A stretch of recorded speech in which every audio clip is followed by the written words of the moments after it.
یا معین الدین چشتی مدد کن یا معین الدین چشتی مدد کن یا معین الدین چشتی۔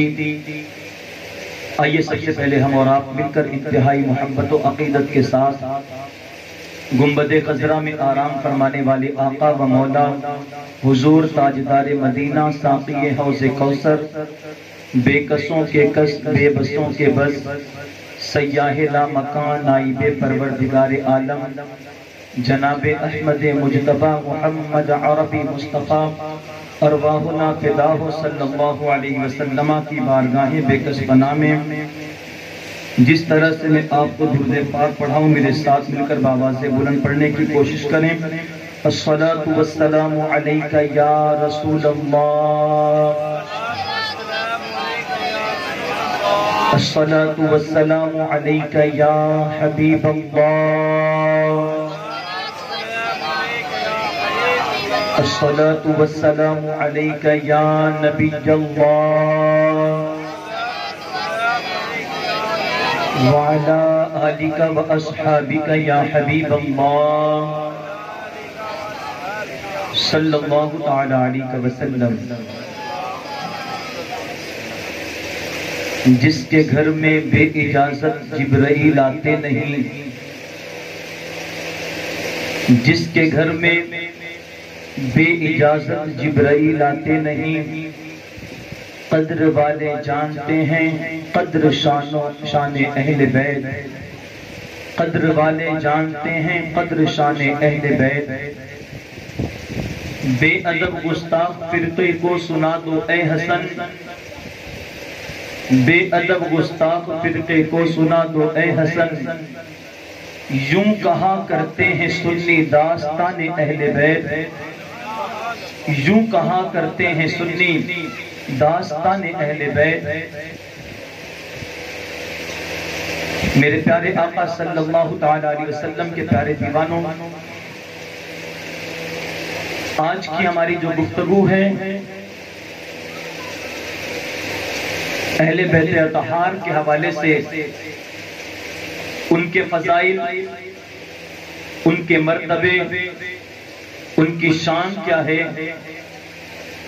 اللہ رب العزت نے اہل بیت کے حوالے سے جو قرآن مقدس میں آیت کو نازل فرمایا، انما یرید اللہ لیذہب عنکم الرجس اہل البیت ویطہرکم تطہیرا، کہ اے نبی کے گھر والوں، تمہارا اللہ چاہتا ہے کہ تمہیں پاک رکھے اور تمہیں خوب ستھرا رکھ کے تمہیں پاک کرے، جس کے حوالے سے اللہ تبارک و تعالی نے قرآن مقدس میں آیت کو نازل فرمایا، اور اللہ کے رسول صلی اللہ تعالی علیہ وسلم نے جس اہل بیت کے حوالے سے آپ نے کئی ساری حدیثوں کو بیان فرمایا، انہی اہل بیت کے حوالے سے کچھ باتیں آپ کے سامنے پیش کروں کہ اہل بیت اصل میں ہے کون، کیا اہل بیت کے اندر امہات المؤمنین کا بھی شمار ہوتا ہے یا نہیں ہوتا ہے، کیا اہل بیت کے اندر حضور صلی اللہ تعالی علیہ وسلم کے جو ازواج مطہرات ہیں ان کا شمار اس میں ہے کہ نہیں ہے۔ یہ تمام باتیں میں آپ کے سامنے عرض کروں۔ آپ جانتے ہیں ایک ذات ہے کہ جس کے مثل کوئی ذات نہیں، وہ ذات محمد الرسول اللہ صلی اللہ تعالی علیہ وسلم کی ذات پاک ہے۔ اس کی آواز تھوڑی سی بڑھا دیں اور اس کو میری طرف ذرا کر دیں، آواز کم ہو گئی ہے کافی۔ ایک ذات ہے کہ جس کی ذات کے حساب سے اگر دیکھا جائے تو کوئی ذات نہیں ہوئی۔ اللہ رب العزت نے تمام انبیاء میں سب سے افضل محمد الرسول اللہ صلی اللہ تعالی علیہ وسلم کو بنایا۔ اللہ رب العزت نے سب سے مقدس ذات اپنے حبیب صلی اللہ تعالی علیہ وسلم کو اس دنیا میں پیدا فرمایا۔ آقا صلی اللہ تعالی علیہ وسلم جب اس دنیا کے اندر تشریف لائے، جب میرے آقا کی ولادت ہوئی تو ولادت کے حوالے سے بتایا جاتا جاتا ہے کہ جب اللہ کے رسول صلی اللہ تعالی علیہ وسلم اس دنیا میں جلوہ افروز ہوئے تو اس وقت ان کے گھر کی چھت کھل گئی اور ان کی والدہ کی خدمت کے لیے کبھی حضرت حوا آتی تھی، کبھی حضرت مریم آیا کرتی تھی اور ان کی والدہ کی خدمت کیا کرتی تھی۔ اللہ کے رسول صلی اللہ تعالی علیہ وسلم جب آپ کی عمر آگے بڑھی اور جب آپ نے اعلان نبوت فرمایا، جب آپ نے اللہ کے دین کو آگے بڑھانا چاہا، اللہ رب العزت کے دین کو جب آپ نے کفار مکہ کے سامنے رکھا تو کفار مکہ آپ کے بدترین دشمن ہو گئے، کفار مکہ آپ کے بدترین دشمن ہوئے اور نوبت یہاں تک پہنچی کہ اللہ کے رسول صلی اللہ تعالی علیہ وسلم کو طرح طرح کے ظلم و ستم کا سامنا کرنا پڑا۔ اللہ کے رسول صلی اللہ تعالی علیہ وسلم کو طرح طرح کے ظلم و ستم کا سامنا کرنا پڑا۔ جو آپ کے صحابہ ہوتے، جو آپ پر ایمان لاتے، ان کے حوالے سے فرمایا جاتا ان کو بھی تکلیفیں دی جاتی، ان کو بھی سزاؤں سے اپنے آپ کو گزارنا پڑتا۔ یہی بارگاہ مصطفیٰ ہے، میرے آقا کی وہ شان ہے جب آپ دھیرے دھیرے اپنے اسلام کی تبلیغ کو آگے فرماتے گئے اور جب آپ کی امانت داری کا چرچا پورے عرب میں ہوا، آپ کی صداقت کا چرچا پورے عرب میں ہوا اور آپ کی امانت و صداقت کا چرچا جب لوگوں میں عام ہو گیا تو حضرت سیدہ خدیجہ رضی اللہ تبارک و تعالی عنہا نے یہ تمنا ظاہر کی، آپ کے اندر یہ تمنا جاگی کہ جو اتنا امین ہو، جو اس کی جو امانت میں خیانت نہیں کرتا ہو، جو بات کہتا ہے تو حق بات کہتا ہے، جو اپنی زبان سے کوئی کلام نکالتا ہے تو اس بات کے اندر سچائی ہوا کرتی ہے۔ اور اس کی امانت تو یہ ہے کہ اگر اس کے پاس کوئی سال تک اپنی امانت کو دے دے تو کبھی وہ امانت میں خیانت نہیں کرتا۔ جب میرے آقا صلی اللہ تعالی علیہ وسلم کی امانت و صداقت کا چرچا پورے عرب میں ہونے لگا تو حضرت سیدہ خدیجہ الکبریٰ رضی اللہ تبارک و تعالی عنہا نے یہ خواہش ظاہر کی کہ اب میرے مال تجارت کو محمد عربی صلی اللہ تعالی علیہ وسلم کو میں دوں گی تاکہ یہ میرا مال تجارت لے کر جائیں، ملک شام جائیں اور جہاں ان کو جانا ہو لے کر جائیں اور میرا مال خود یہ فروخت کرے اور میں جتنا لوگوں کو نفع دیتی ہوں مال کو تجارت کرنے کے بعد میں محمد عربی کو اس سے 10 گنا زیادہ دوں گی۔ اللہ اکبر، میرے پیارے آقا علیہ الصلوۃ والتسلیم کے پیارے دیوانوں، حضرت سیدہ خدیجہ الکبریٰ رضی اللہ مولا تبارک و تعالی عنہا نے بارگاہ مصطفیٰ میں یہ پیغام بھیجا کہ جا کر محمد عربی صلی اللہ تعالی علیہ وسلم سے یہ کہہ دینا کہ خدیجہ چاہتی ہے کہ آپ ان کا مال تجارت لے کر ملک شام کی طرف روانہ ہو، ملک شام جا کر آپ اپنے ان کی تجارت کریں اور اپنے سامان کو فروخت کریں، جتنا نفع ہوگا میں جتنا اوروں کو دیتی ہوں اس سے کئی گنا بڑھ کر محمد عربی کو میں دوں گی۔ یہ پیغام میرے مصطفیٰ جان رحمت صلی اللہ علیہ وسلم کی بارگاہ میں آتا ہے۔ آقا صلی اللہ تعالی علیہ وسلم حضرت سیدہ خدیجہ کے اس پیغام کو قبول فرماتے ہیں اور آپ کی باتوں پر آپ عمل کرتے ہیں اور حضرت سیدہ خدیجہ الکبریٰ رضی اللہ تبارک و تعالی عنہا اللہ کے رسول صلی اللہ تعالی علیہ وسلم کو تجارت کے لیے آپ مال عطا فرماتی ہیں اور بارگاہ مصطفیٰ میں یہ عرض کرتی ہیں، اے محمد صلی اللہ تعالی علیہ وسلم، میں نے دیکھا ہے کہ آپ کی امانت داری کا چرچا ہر ایک انسان کے درمیان ہے، آپ سچے ہیں، آپ کبھی جھوٹ نہیں بولتے، آپ کبھی وعدہ خلافی نہیں کرتے، آپ کی اچھائیوں کا چرچا عرب کے درمیان نظر آتا ہے، آپ کی ہر اچھی بات لوگوں کے سامنے جھلکتی ہوئی نظر آتی ہے اور میں اپنا تجارت کا سامان آپ کو دیتی ہوں اور آپ تجارت کے لیے لے کر جائیں اور آپ کے ساتھ حضرت سیدہ خدیجہ الکبریٰ رضی اللہ تبارک و تعالی عنہا اپنے غلام جس کا نام میسرہ تھا اس میسرہ سے کہتی ہیں کہ اے میسرہ سن میں تجھے محمد عربی کی خدمت کے لیے رکھتی ہوں، تو پورا راستہ ان کے اوپر نگاہ رکھنا، محمد عربی بیٹھتے کیسے ہیں، محمد عربی چلتے کیسے ہیں، محمد عربی کی شان کیا ہے، وہ کلام کرتے ہیں تو کیسے کرتے ہیں، وہ اپنی نگاہوں سے دیکھتے ہیں تو کس طرح پر دیکھتے ہیں، وہ کسی سے کلام کرتے ہیں تو ان کے چہرے پر مسکراہٹ ہوتی ہے یا غصے کے آثار ہوتے ہیں۔ میسرہ کہتا ہے میری ملکہ ٹھیک ہے، میں پورے راستے میں ان پر اپنی نگاہ رکھوں گا، یہ کس طرح چلتے ہیں، یہ کس طرح بیٹھتے ہیں، ان کا کلام لوگوں کے سامنے کس طرح ہوتا ہے، ان لوگوں سے گفتگو کس طرح پر کرتے ہیں۔ اللہ اکبر، میسرہ کو حضرت خدیجہ اللہ کے رسول صلی اللہ علیہ وسلم کی خدمت پر معمور کر دیتی ہے۔ اب یہ قافلہ ملک شام کی طرف روانہ ہوتا ہے، اللہ کے رسول صلی اللہ تعالی علیہ وسلم سیدہ خدیجہ کا مال تجارت لے کر ملک شام جاتے ہیں اور میسرہ پورے راستے دیکھتا ہے۔ اللہ کے رسول صلی اللہ تعالی علیہ وسلم جب صبحی چراگاہ سے گزرتے تھے، یہ صبحی طرح ہر جگہ ہری بھری ہو جاتی تھی، جس درخت کے پاس سے گزرتے تھے وہ درخت ان پر درود و سلام کہا کرتا تھا، جس چراگاہ سے گزرتے وہ سوکھی رہتی تو وہ ہری بھری ہو جاتی، جس کنویں کے پاس کھڑے ہوتے اور اپنا لعاب اس میں ڈال دیتے تو وہ کنواں بھر جایا کرتا تھا۔ خالی کنویں کے اندر لعاب ڈالتے ہیں وہ خالی کنواں میٹھا بنتا ہوا نظر آتا ہے۔ میرے پیارے آقا علیہ الصلوۃ والتسلیم کے پیارے دیوانوں، اللہ کے رسول صلی اللہ تعالی علیہ وسلم کے حوالے سے میں اس طرح کہتا ہے کہ میرے نبی کی یہ شان تھی، محمد عربی کی یہ شان تھی کہ میں نے 12 تجارت کی، لیکن محمد عربی کی تجارت جس طرح میں نے کبھی تجارت نہیں دیکھی۔ کہتا ہے کہ محمد عربی جب ملک شام پہنچے تو تجارت اتنی تیزی سے کی کہ دن بہت جلدی جلدی گیا اور کم وقت کے اندر میں ہم نے تجارت کیا، اور جتنے تجارت میں ہم نفع اور بار کماتے تھے اس بار ہم 10 گنا زیادہ نفع لے کر واپس لوٹے ہیں۔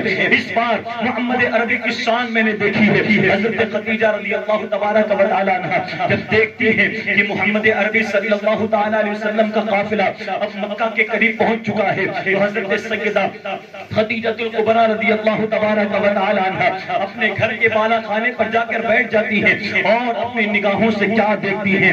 وہ نبی جس کا سایہ نہیں ہو، وہ نبی جس کے اوپر بادل نے اپنا سایہ کیا ہو، جس کا سایہ زمین پر نہیں پڑتا۔ سیدہ خدیجہ دیکھتی ہیں، تعجب میں پڑتی ہیں یہ کیسا انسان ہے، یہ کیسا شخص ہے جس کا سایہ زمین پر نہیں گرتا ہے۔ میں ذرا بھاگے بھاگے دوڑے دوڑے سیدہ خدیجہ کی بارگاہ میں حاضر ہوتا ہے اور کہتا ہے میری ملکہ یہ تو کمال ہو گیا، کمال ہو گیا، ہم جتنا نفع ہر تجارت میں لاتے تھے اس سے 10 گنا زیادہ نفع محمد عربی لے کر آ رہے ہیں۔ حضرت خدیجہ کہتی ہے نفع نقصان کے بارے میں بات مت کر، اے میسرہ مجھے یہ بتا، محمد کے عیب بتا، مجھے عیب بتا، محمد کے عیب کیا کیا ہے؟ ان کی تعریف میرے سامنے نہ کرنا، میں ان کی تعریف تیرے منہ سے سننا نہیں چاہتی، میں یہ چاہتی ہوں کہ ان کے اندر عیب کیا ہے وہ عیب کو میرے سامنے بیان کر۔ میسرہ کہتا ہے کہ اے میری ملکہ سن، اگر تو ان کے عیب کو سننا چاہتی ہے تو میں اپنے زبان سے کچھ یوں بیان کروں گا۔ اے میری ملکہ جب محمد عربی صلی اللہ تعالی علیہ وسلم جب کسی سوکھی چراگاہ سے گزر جاتے تو وہ سوکھی چراگاہ ہری بھری ہو جاتی۔ حضرت خدیجہ کہتی ہے اے میسرہ ان کی تعریف نہ کر، ان کے عیب کو بتا، عیب کو۔ میسرہ کہتا ہے جس جگہ سے جس درخت کے پاس سے گزرتے درخت ان کو صلاۃ و سلام پیش کیا کرتے تھے، درخت ان کو کہتے الصلاۃ والسلام علیک یا رسول اللہ، الصلاۃ والسلام علیک یا حبیب اللہ۔ حضرت خدیجہ کہتی ہے کہ ان کی تعریف میرے سامنے بیان نہ کر بلکہ ان کے عیب کو گنا، عیب کو میں ان کے عیب کو سننا چاہتی ہوں۔ میسرہ کہتا ہے جس پہاڑ کے پاس سے گزرتے پہاڑوں سے درود و سلام کی صدائیں آتی، پہاڑوں کے اندر سے درود و سلام کی صدائیں بلند ہوتی۔ حضرت خدیجہ کہتی ہے ان کے عیب بتا، عیب محمد میں عیب کیا ہے ان کی تعریف میں بتا، محمد کے عیب بتا، عیب۔ میسرہ کہتا ہے کہ جب لوگ درخت کے نیچے بیٹھ جاتے، درخت کے سائے میں جب لوگ بیٹھ جایا کرتے تھے اور سایہ باقی نہیں رہتا تھا اور محمد عربی سب سے آخری میں آتے، جس جگہ پر بیٹھتے درخت اپنی ٹہنیوں کو پھیلا لیا کرتا تھا، درخت اپنی ٹہنیوں کو پھیلا کر محمد عربی پر اپنا سایہ کرتا اور ان کے سروں پر چھاؤ کر دیا کرتا تھا۔ میں حضرت خدیجہ کہتی ہے میسرہ ان کی تعریف نہ بیان کر، ان کے عیب کو گنا، عیب کو۔ وہ میسرہ کہتا ہے میری ملکہ سنو، اگر تم میرے ایک ہاتھ میں چاند لا کر رکھو اور دوسرے ہاتھ میں سورج لا کر رکھو، میں خدا کی قسم کھا کے کہتا ہوں محمد کو ان کے رب نے بے عیب پیدا فرمایا۔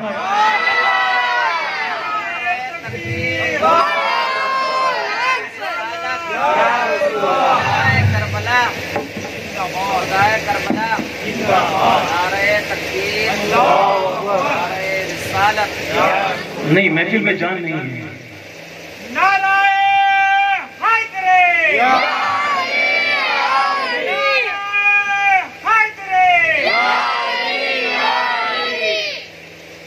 میسرہ کہتا ہے میری ملکہ میں پورے سفر میں دیکھا لیکن میں نے محمد عربی کو عیب سے پاک پایا، کیونکہ ان کے رب نے ان کو بے عیب پیدا فرمایا، ان کے رب نے ان کو بے عیب پیدا فرمایا۔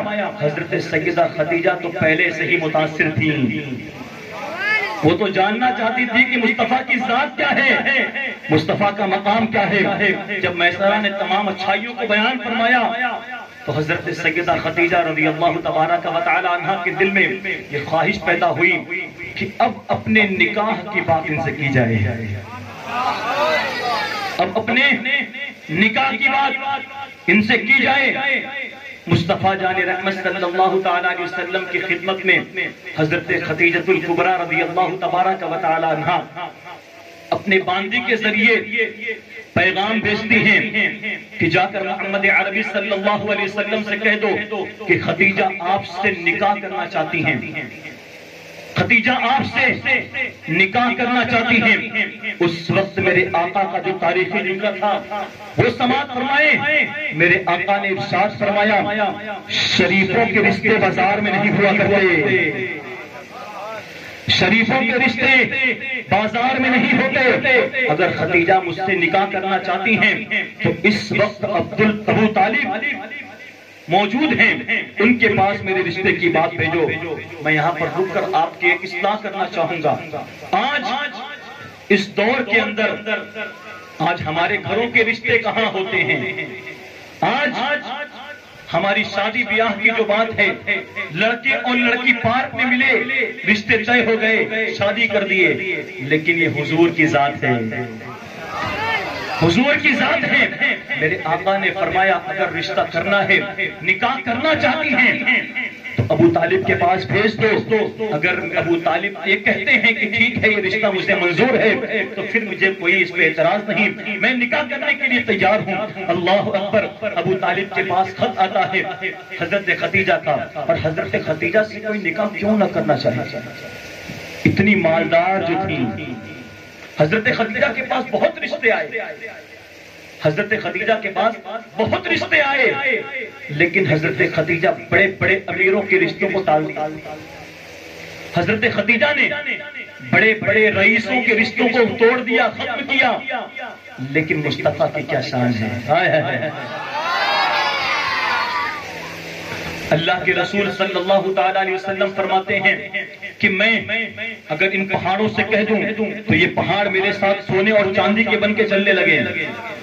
یہ پہاڑ میرے ساتھ سونے اور چاندی کے بن جائیں اور میرے ساتھ ساتھ چلیں. لیکن میرے آقا صلی اللہ تعالیٰ علیہ وسلم اپنی امت کو یہ پیغام دینا چاہتے تھے کہ میری امت میں کچھ لوگ ایسے بھی ہوں گے جو غریب طبقے کے ہوں گے. اگر میں نے امیری اختیار کی تو پھر میرے امت کے غریبوں کا پھر حال برا ہو جائے گا. میرے امت کے جو غریب لوگ ہوں گے پھر ان کی عزت امت کے اندر نہیں رہ جائے گی. میرے آقا نے غریبی کو اختیار فرمایا. میرے آقا فرماتے تھے الفقر فخری, غریبی میرا فخر ہے, میں اس پہ فخر کرتا ہوں کہ میں غریب ہوں. الفقر فخری. میرے آقا نے ارشاد فرمایا. میرے پیارے آقا علیہ الصلوۃ والتسلیم کے پیارے دیوانوں, اس کے بعد روایت کے مطابق حضرت سیدہ خدیجہ الکبریٰ رضی اللہ المولا تبارک و تعالی عنہا کا نکاح میرے آقا سے ہوتا ہے. پھر سیرت مصطفیٰ میں آپ دیکھیں بے شمار چیزیں ملیں گی. حضرت خدیجہ سے, حضرت خدیجہ کے وطن سے سیدہ فاطمہ الزہرا کی ولادت ہوئی. حضرت خدیجہ کے وطن سے حضرت ابراہیم کی پیدائش ہوئی, حضرت محمد کی پیدائش ہوئی. ایک الگ الگ ان کے الگ الگ مقامات ہیں. حضور کی ایک الگ چیز ہے, ان کی سیرت کا ایک الگ ہی مقام ہے. لیکن میرے آقا صلی اللہ علیہ وسلم کے پیارے دیوانوں, مجھے 5 ذات کو آج پڑھنا ہے اور پنجتن پاک کے حوالے سے کچھ بتانا چاہوں گا. میرے پیارے آقا علیہ الصلوۃ والتسلیم کے پیارے دیوانوں, اللہ کے رسول صلی اللہ تعالیٰ علیہ وسلم کے حوالے سے آپ نے سماعت فرمایا کہ میرے آقا علیہ الصلوۃ والسلام کی شان کیا ہے, میرے آقا صلی اللہ علیہ وسلم کا مقام کیا ہے, کہ خدیجہ جیسی مالدار عورت بارگاہ مصطفیٰ میں کس طور پر آتی ہے اپنے نکاح کے رشتے کو لے کر. اب بارگاہ علی میں چلتے ہیں, بارگاہ مولا کائنات میں آتے ہیں. کل آپ نے بہت ساری گفتگو کی, لیکن آج پنجتن پاک پر گفتگو کرنا ہے. اہل بیت کو بتانا ہے کہ اہل بیت ہیں کون اصل میں, اہل بیت کون ہیں ذرا بتائیں. حضور کی ذات ہے, حضرت مولا کائنات ہیں, حضرت سیدہ فاطمہ ہیں, امام حسن حسین ہیں, امام حسن حسین ہیں. یہ 5 ذات ایسی ہیں جن کو اہل بیت کہتے ہیں, یعنی نبی کے گھر والے ہیں. یہ کسی اور کے گھر والے نہیں, نبی کے گھر والے ہیں. عزیزان ملت اسلامیہ, حضرت علی مرتضیٰ کرم اللہ تعالی وجہ الکریم جب جنگ صفین سے آپ اس میں مشروف تھے، جنگ صفین کے اندر آپ لگے ہوئے تھے، اس وقت ایک مقام پر جب آپ پہنچے تو آپ کے ساتھ جتنے بھی ساتھی تھے وہ تمام کے تمام پیاسے تھے، اور پیاس کی شدت اتنی زیادہ تھی کہ بار بار بارگاہ علی میں آتے اور یہ کہتے کہ اے علی کرم اللہ تعالی وجہ الکریم، کہیں سے پانی کا بندوبست اگر ہو جائے تو پھر ہمارے جو گلے سوکھ چکے ہیں ہمیں تھوڑی راحت مل جائے گی۔ اللہ اکبر۔ حضرت مولا کائنات کرم اللہ تعالی وجہ الکریم نے ایک پادری سے پوچھا، پادری سے جو اس وقت وہاں پادری موجود تھا، اس سے حضرت مولا کائنات نے پوچھا یہاں پانی کہاں ملے گا؟ وہ پادری کہتا ہے یہاں سے 6 میل دور ملے گا۔ کتنے میل دور؟ 6 میل دور۔ ابھی کسی سے کہہ دو ذرا 6 میل دور جا کے پانی لے کر آؤ، حالت خراب ہو جائے گی۔ 6 کلومیٹر بول دو، 6 میل تو دور کی بات ہے، 6 کلومیٹر بول دو جا کے پانی لے کر آؤ تو بہت سارے ناٹک کرنا شروع ہو جائیں گے، ارے میں نہیں جا رہا، کسی میرے دوسرے بھائی کو بھیجو اور پڑوسیوں کو بھیج دو۔ لیکن صحابہ کے جذبہ کو دیکھو، بارگاہ علی میں کہتے ہیں کیا ہے کہ اے علی، اے کرم اللہ تعالی وجہ الکریم، اے شیر خدا، آپ ہمیں جانے کی اجازت دیں اور ہم وہاں سے پانی لے کر آنے کی کوشش کریں گے۔ اگر ہم وہاں پہ صحیح سلامت پہنچ گئے تو ہم پانی ضرور لے کر آئیں گے۔ میرے پیارے آقا صلی اللہ علیہ وسلم کے پیارے دیوانوں، لیکن حضرت مولا کائنات کی شان کیا ہے؟ حضرت مولا کائنات ارشاد فرماتے ہیں کہ تمہیں جانے کی ضرورت نہیں ہے، تمہیں جانے کی ضرورت نہیں ہے۔ ایک پتھر وہاں پر رکھا تھا، حضرت مولا کائنات صحابہ سے فرماتے ہیں کہ اے میرے ساتھیوں، اس پتھر کو اٹھاؤ اور اس پتھر کے اندر اللہ رب العزت نے پانی عطا فرمایا ہے۔ یہ پتھر جو ہے یہ پانی کے اوپر یہ پتھر رکھا ہوا ہے۔ صحابہ بیان فرماتے ہیں کہ ہم نے مل کر اس پتھر کو اٹھانے کی کوشش کی، لیکن وہ پتھر اٹھ نہ سکا۔ اس پتھر کا وزن اتنا زیادہ تھا کہ ہم کئی لوگ مل کر اس کو اٹھاتے تھے، لیکن وہ پتھر اٹھتا نہیں تھا، وہ پتھر اپنی جگہ سے ٹس سے مس نہیں ہوتا تھا۔ مولا کائنات نے ارشاد فرمایا میرے ساتھیوں اب تم ہٹو، اب تم ہٹو یہاں سے، اس پتھر کو میں اٹھاتا ہوں، اس پتھر کو میں اٹھاتا ہوں۔ حضرت مولا کائنات علی مرتضیٰ کرم اللہ تعالی وجہ الکریم نے اپنے انگلیوں کو پتھر کے نیچے ڈالتے ہیں، اپنے انگلی کو پتھر کے نیچے ڈالتے ہیں، اور حیدر قرار کی طاقت دیکھیں کتنی طاقت ہے۔ وہ حیدر قرار جو خیبر کی جنگ میں اس دروازے کو اپنے دائیں ہاتھ سے اٹھا کر جو جنگ لڑتے ہیں، اس حیدر قرار کی طاقت کو دیکھیں کتنی طاقت ہے، جس کو کئی صحابہ مل کر اس پتھر کو ہلا نہ سکے۔ حیدر قرار کی شجاعت اور حیدر قرار کی طاقت دیکھیں، طاقت۔ حضرت مولا کائنات کے حوالے سے صحابہ فرماتے ہیں کہ جب مولا کائنات نے اپنے انگلی کو اس پتھر کے نیچے ڈالا اور ڈالنے کے بعد جب مولا کائنات اس کو اٹھاتے ہیں تو وہ پتھر اپنی جگہ سے ہٹتا ہوا نظر آتا ہے۔ صحابہ کہتے ہیں جیسے وہ پتھر ہٹا، اس پتھر کے نیچے سے بے شمار پانی نکلے، تمام صحابہ نے پیا اور اپنے اپنے برتنوں کو بھی بھرا، اپنے اپنے برتنوں کو بھی بھرا۔ وہ پادری دیکھتا ہے، تعجب کرتا ہے۔ وہ پادری جب دیکھتا ہے کہ یہ پتھر کو اٹھانے والی ذات، توجہ چاہوں گا علماء کی، یہ پتھر کے بارے میں میں نے جانا ہے، اس پتھر کے حوالے سے میں جانتا ہوں، میں توریت و انجیل کا علم رکھتا ہوں، مجھے اس بات کی خبر ہے کہ اس پتھر کو یا تو کوئی نبی اٹھائے گا، اس پتھر کو یا تو کوئی نبی اٹھائے گا یا تو کوئی ولی کے ہاتھ سے پتھر اٹھایا جائے گا۔ اس پتھر کو یا تو کوئی نبی اٹھائے گا۔ وہ پادری بلاتا ہے، حضرت مولا کائنات کی بارگاہ دوڑا حاضر ہوتا ہے، کہتا ہے تم ہو کون؟ نہیں مزہ آیا؟ لگنا چاہیے کہ اہل بیت سے محبت کرنے والے بیٹھے ہیں۔ وہ پادری کہتا ہے کہ آخر تم ہو کون؟ کیا تم نبی ہو؟ حضرت مولا کائنات کہتے ہیں نہیں، میں نبی نہیں ہوں، پہلے اس پتھر کے حوالے سے آیا ہے، اس پتھر کو کوئی نبی اٹھائے گا۔ حضرت مولا کائنات ارشاد فرماتے ہیں میں نبی نہیں ہوں بلکہ نبی کا بھائی ہوں، نبی کا بھائی ہوں۔ حضرت مولا کائنات کے اس جملے کو سن کر وہ پادری کہتا ہے جب آپ نبی کے بھائی ہیں تو پھر کلمہ پڑھانے میں کیوں دیر کر رہے ہیں؟ وہ پادری وہی حضرت مولا کائنات کے ہاتھ پر اسلام قبول کرتا ہے اور مسلمان بنتا ہے۔ عزیزان ملت اسلامیہ، یہی مولا کائنات ہیں جس کے بارے میں اللہ کے رسول صلی اللہ تعالی علیہ وسلم نے ارشاد فرمایا کہ علی وہ ہیں، علی دنیا اور آخرت میں، علی دنیا اور آخرت میں میرے بھائی ہیں۔ کل اس بات کو آپ نے سنا، اس پہ کچھ تبصرہ بھی کیا تھا، بس جلدی آگے بڑھنا ہے، بہت ساری چیزیں بتانا ہے آپ کو۔ مولا کائنات کی یہ شان دیکھیں، آپ کی بہادری اور آپ کی طاقت کا عالم یہ ہے کہ جس پتھر کو کئی صحابہ مل کے ہلا نہ سکیں، مولا کائنات کی وہاں طاقت ایسی ہے کہ اپنے انگلیوں کے اشارے سے اس پتھر کو اٹھاتے ہوئے نظر آتے ہیں، اپنے انگلیوں کے اشارے سے اس پتھر کو اٹھاتے ہوئے نظر آتے ہیں۔ میرے پیارے آقا صلی اللہ تعالیٰ علیہ وسلم کے پیارے دیوانوں، اسی طرح اہل بیت کے حوالے سے بتاتا چلوں، اللہ کے رسول صلی اللہ تعالیٰ علیہ وسلم کی بارگاہ میں چند نجرانی عیسائی آتے ہیں اور آ کر اللہ کے رسول صلی اللہ تعالیٰ علیہ وسلم سے کہتے ہیں ہم آپ سے مباہلہ کرنا چاہتے ہیں، ہم آپ سے مباہلہ کرنا چاہتے ہیں۔ اللہ کے رسول علیہ السلام کی بارگاہ میں وہ کہتے ہیں کہ حضرت عیسیٰ علیہ السلام معاذ اللہ رب العالمین وہ اللہ کے بیٹے ہیں۔ اللہ کے رسول صلی اللہ علیہ وسلم ارشاد فرماتے ہیں آخر تم اللہ کا بیٹا ان کو کیوں مانتے ہو؟ وہ کہتے ہیں ایسا کیسے پاسبل ہو سکتا ہے کہ بغیر باپ کے کوئی بیٹا پیدا ہو جائے، کیونکہ حضرت عیسیٰ علیہ السلام کی یہ شان تھی کہ آپ بغیر باپ کے پیدا ہوئے۔ حضرت کنواری مریم کے پیٹ سے، کنواری مریم کے بطن سے آپ کی ولادت ہوئی ہے۔ اللہ رب العزت کی شان کے مطابق جیسا کہ اس نے حضرت عیسیٰ علیہ السلام کو پیدا فرمایا، وہ کہتے ہیں وہ نجرانی عیسائی آ کر کہتے ہیں کہ ہم آپ سے مباہلہ کرنا چاہتے ہیں اور اس کی وجہ یہ ہے کہ ہم عیسیٰ کو اللہ کا بیٹا مانتے ہیں۔ اللہ کے رسول صلی اللہ تعالیٰ علیہ وسلم ارشاد فرماتے ہیں تم اللہ کے نبی حضرت عیسیٰ کو اس بات پر تم اللہ کا بیٹا مانتے ہو معاذ اللہ کہ وہ بغیر باپ کے پیدا کیے، تو جناب آدم کے بارے میں تمہارا کیا کہنا ہے؟ حضرت آدم کے بارے میں کیا کہتے ہو؟ کیونکہ حضرت آدم تو باپ نہیں بلکہ ماں کے بغیر بھی پیدا کیے گئے۔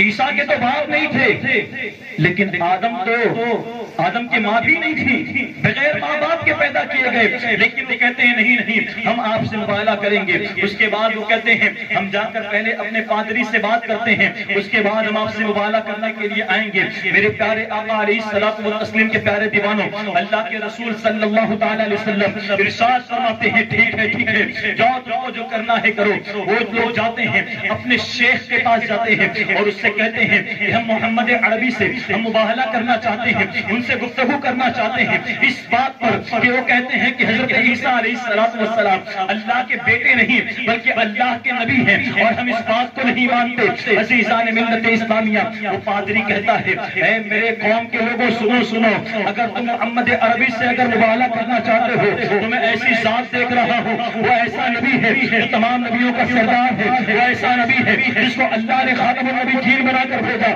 وہ ایسا نبی ہے جس کو اللہ نے خود اپنے نور سے پیدا کیا، جس کو اللہ نے خود اپنے نور سے پیدا کیا۔ اگر تم اس سے مباہلہ کرو گے تو میں دیکھ رہا ہوں کہ وہ دن دور نہیں ہوگا جب دنیا سے پوری عیسائیت ختم ہو جائے گی، عیسائیت کا نام و نشان باقی نہیں رہے گا، لیکن وہ اپنے پادری کی بات بھی نہیں مانتے۔ بارگاہ مصطفیٰ میں حاضر ہوتے ہیں، اس کے اندر عقل مند لوگ بھی رہتے ہیں، جب بارگاہ مصطفیٰ میں حاضر ہوتے ہیں اپنے پادری کے ساتھ تو کیا دیکھتے ہیں؟ اللہ کے رسول صلی اللہ تعالیٰ علیہ وسلم کے ران مبارک پر حضرت امام حسن و حسین بیٹھے ہوئے ہیں، سیدہ فاطمہ الزہرا اور حضرت مولا کائنات میرے آقا صلی اللہ علیہ وسلم کے پیچھے بیٹھے ہیں۔ اللہ کے رسول صلی اللہ تعالیٰ علیہ وسلم ارشاد فرماتے ہیں اے میرے بیٹے حسن و حسین سنو، اے فاطمہ والی سنو، جب میں اللہ کی بارگاہ میں اپنے ہاتھوں کو اٹھا کر دعا کروں گا، اہل بیت کی شان دیکھیں کیا شان بیان کرتے ہیں میرے مصطفیٰ۔ اللہ کے رسول علیہ السلام ارشاد فرماتے ہیں کہ جب میں اپنے رب کے حضور اپنے ہاتھوں کو اٹھا کر جب میں دعا کروں گا تو تم میری دعا پہ صرف آمین کہنا، آمین۔ وہ پادری کہتا ہے کہ اے میرے عیسائی ساتھیوں،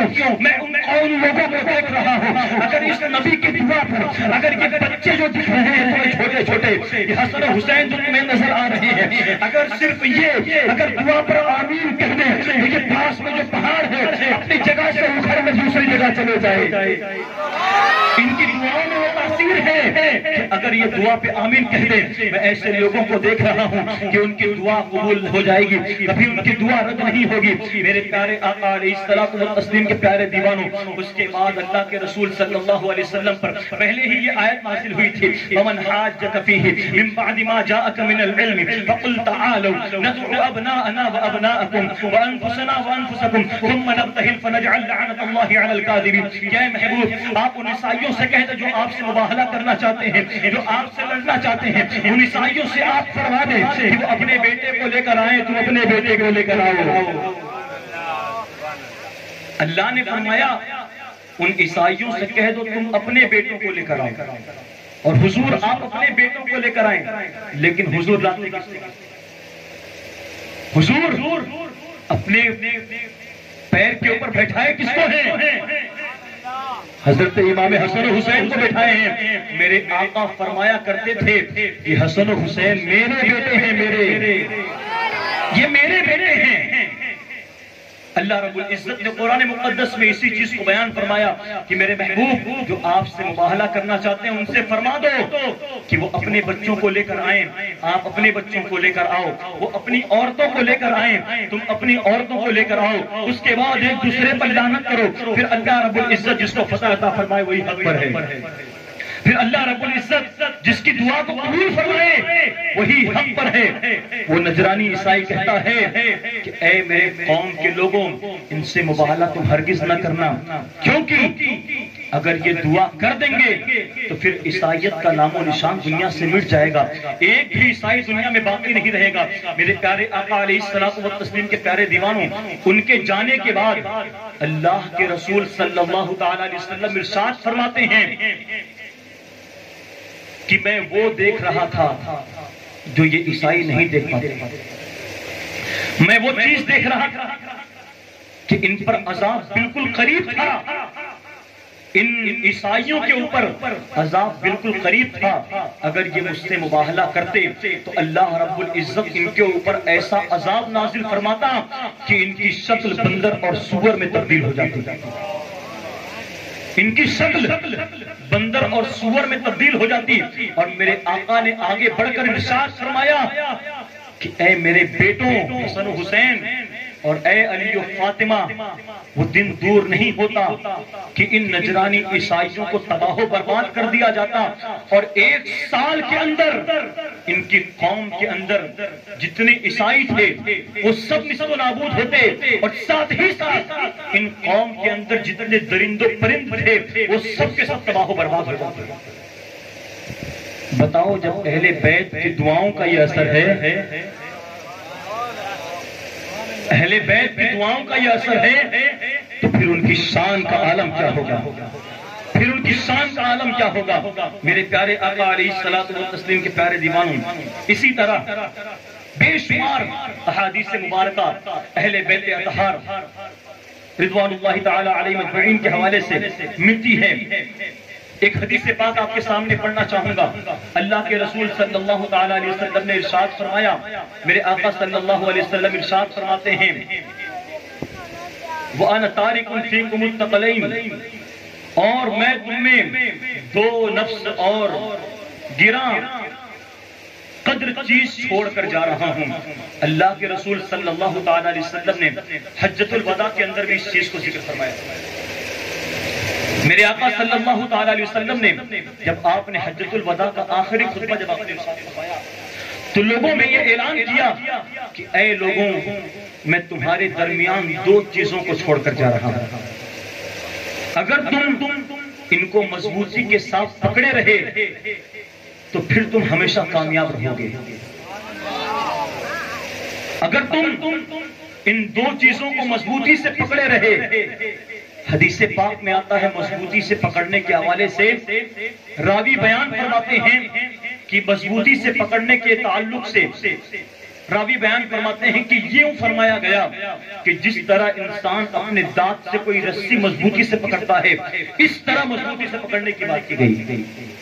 اس طرح مضبوطی سے پکڑنے کی بات کی گئی۔ میرے آقا صلی اللہ علیہ وسلم ارشاد فرماتے ہیں، اے میرے قوم کے لوگوں، میں تمہارے درمیان دو چیزوں کو چھوڑ کر جا رہا ہوں، اگر تم ان کو مضبوطی سے تھامے رہے، ان کو مضبوطی سے پکڑے رہے تو پھر تم کبھی پریشان نہیں ہوگے، کبھی تمہیں مصیبتوں کا سامنا نہیں کرنا پڑے گا۔ پہلی چیز، میں اللہ کا کلام تمہارے درمیان چھوڑ کر جا رہا ہوں۔ میں تمہارے درمیان اللہ کا کلام چھوڑ کر جا رہا ہوں۔ وہ کلام قرآن مجید ہے، وہ کلام قرآن مقدس ہے۔ آج مسلمانوں اپنا محاسبہ کرو، اپنے گریبان میں جھانک کر دیکھو، جس قرآن کو اللہ کے رسول صلی اللہ علیہ وسلم نے فرمایا کہ مضبوطی سے پکڑے رہنا، اس قرآن کو ہم کتنی مضبوطی سے پکڑے ہیں۔ یہ بہت بڑا المیہ ہے، یہ بہت بڑا المیہ ہے کہ آج ہمارے پاس ہر کام کے لیے وقت ہے، لیکن قرآن کی تلاوت ہم سے ہو جائے یہ ہو ہی نہیں سکتا۔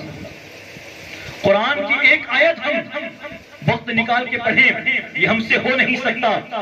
جس قرآن کے حوالے سے میرے نبی نے فرمایا کہ قرآن کو مضبوطی سے پکڑے رہنا تو کامیاب ہو جاؤ گے، اور اسی قرآن کو ہم نے چھوڑ دیا، اسی قرآن سے ہم دور بھاگتے رہے۔ میرے آقا نے دوسری چیز ارشاد فرمائی کہ اے میری قوم کے لوگوں، دوسری چیز میں تمہارے درمیان جو چھوڑ کے جا رہا ہوں وہ میری اہل بیت ہیں، اہل بیت، میری اہل بیت ہیں۔ اگر تم ان کو مضبوطی سے پکڑے رہے تو پھر تم دنیا میں کبھی ناکام نہیں رہو گے، ہر اعتبار سے تمہیں دنیا میں کامیابی میسر آئے گی اور آخرت میں بھی تمہیں کامیابی میسر آئے گی۔ آج دیکھیں، اہل بیت سے محبت کا دعویٰ تو کرتے ہیں مسلمان، لیکن کیا کبھی اہل بیت قرآن کے مطابق اپنی زندگی کو گزارنے سے روکا؟